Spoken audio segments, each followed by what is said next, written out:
Assalamualaikum warahmatullahi wabarakatuh. Selamat pagi teman-teman. Pada kesempatan kali ini saya akan mengajak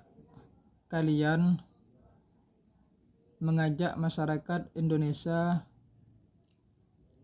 untuk membiasakan diri membaca buku. Pada zaman sekarang ini, masyarakat Indonesia, para generasi milenial dan zilenial sudah jarang ditemui, sudah jarang sekali, apalagi anak-anak yang usianya masih muda, masih SD, masih TK, SMP, dan seterusnya, sudah jarang membaca buku. Padahal membaca buku itu merupakan kebiasaan positif, merupakan kebiasaan baik. Dan kebiasaan ini mulai perlahan-lahan ditinggalkan setelah boomingnya penggunaan smartphone dan dahsyatnya penggunaan media sosial. Jadi penggunaan smartphone ini berpengaruh besar kepada masyarakat Indonesia, sehingga masyarakat Indonesia kecanduan dan bermain selama berjam-jam daripada melakukan kegiatan positif. Salah satu contohnya yaitu membaca buku. Kenapa saya ingin mengajak kalian untuk membaca buku? Karena diketahui bahwasanya membaca buku adalah jendela dunia. Dengan membaca buku, maka wawasan kalian, pengetahuan kalian tentang dunia akan bertambah. Dan menurut PISA, Program of International Student Assessment, berdasarkan survei PISA, bahwasanya masyarakat Indonesia, kemampuan literasi masyarakat Indonesia berada pada urutan 62 dari 70 negara. Maka dari itu, mengapa Indonesia dikatakan sebagai negara yang minat bacanya rendah? Karena masyarakat Indonesia lebih banyak bermain smartphone daripada membaca buku. Dan berdasarkan riset yang dilakukan oleh We Are Social, sebuah perusahaan media asal Inggris, pada bulan Februari 2021, mengungkapkan bahwa waktu rata-rata yang dihabiskan oleh orang Indonesia untuk membaca buku hanyalah 1 jam 36 menit per hari. Lebih banyak bermain smartphone daripada membaca buku. Dan membaca itu sudah dianjurkan dan termaktub dalam kitab suci Al-Quran yang diturunkan oleh Allah kepada Nabi Muhammad melalui malaikat Jibril pada saat di Gua Hira, yaitu pada surat Al-Qalam ayat pertama, Iqra, bacalah. Jadi anjuran membaca ini sudah ada sejak pada zaman Nabi Muhammad. Mengapa para ulama-ulama terdahulu itu, ilmuwan terdahulu, ilmuwan Islam terdahulu itu cerdas? Karena mereka banyak membaca. Mengapa orang-orang hebat kayak B.J. Habibie seperti itu? Karena beliau banyak membaca buku. Orang-orang yang hebat, orang-orang yang pintar, orang-orang yang sukses itu mereka hebat karena mereka membaca buku. Mereka memiliki pengetahuan yang luas, mereka memiliki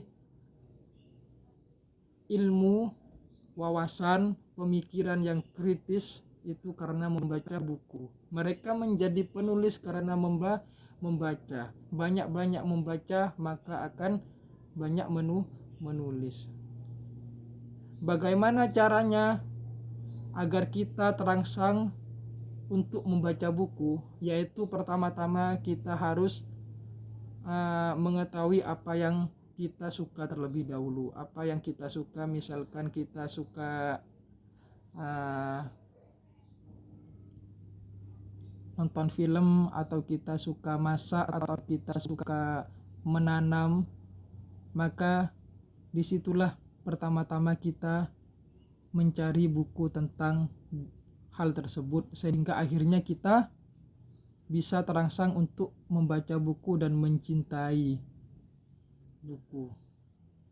Seperti yang kata Najwa Shihab bilang, cuma perlu satu buku untuk mencintai, cuma perlu satu buku untuk Anda untuk mencintai pada membaca. Maka carilah buku itu, maka Anda akan mencintainya. Seperti itu katanya. Jadi ada beberapa dampak positif daripada membaca buku, yaitu yang pertama yaitu menambah pengetahuan. Karena buku merupakan jendela dunia, maka ketika kalian membaca buku, maka pengetahuan kalian otomatis bertambah dan menjadi luas. Yang kedua yaitu dapat meningkatkan kualitas memori. Jadi membaca buku itu dapat meningkatkan kemampuan otak kita, kemampuan berpikir otak kita. Seperti itu. Yang ketiga yaitu dampak positifnya adalah self healing. Jadi membaca buku itu juga merupakan self healing. Dapat membuat pikiran kita tenang, hati kita tenang. Bisa juga dapat membuat konsentrasi kita lebih fokus, seperti itu.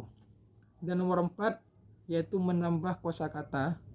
Jadi membaca buku itu dapat menambah kosakata kita. Semakin banyak kita membaca buku, semakin banyak kosakata kita yang terkumpul di otak kita. Selanjutnya dampak positif membaca buku yaitu dapat meningkatkan kemampuan analisis, berpikir, menganalisa, atau berpikir kritis. Jadi dengan banyaknya kita membaca buku, kita mendapatkan banyak pengetahuan. Jadi ketika kita dihadapkan dengan sesuatu, maka kita bisa dapat mempertimbangkan dengan banyak pandangan, dengan sudut pandang yang berbeda-beda. Seperti itu. Jadi mari ajak kawan, sahabat, adik-adik kalian untuk senantiasa membaca buku. Hindari kebiasaan menggunakan smartphone yang tidak perlu. Penggunaan smartphone itu penting, tapi jangan terlalu sering. Dibatasi, dan di saat-saat waktu yang luang maka banyak-banyaklah membaca buku, karena buku akan membuka wawasan Anda tentang dunia. Anak-anak Indonesia saat ini perlu banyak-banyak membaca buku untuk masa depan mereka, karena mereka merupakan calon pemimpin masa depan Indonesia yang akan memimpin Indonesia menuju ke arah yang lebih baik dan menjadikan Indonesia menjadi negara maju. Amin amin ya rabbal alamin. Sekian dari saya. Assalamualaikum warahmatullahi wabarakatuh.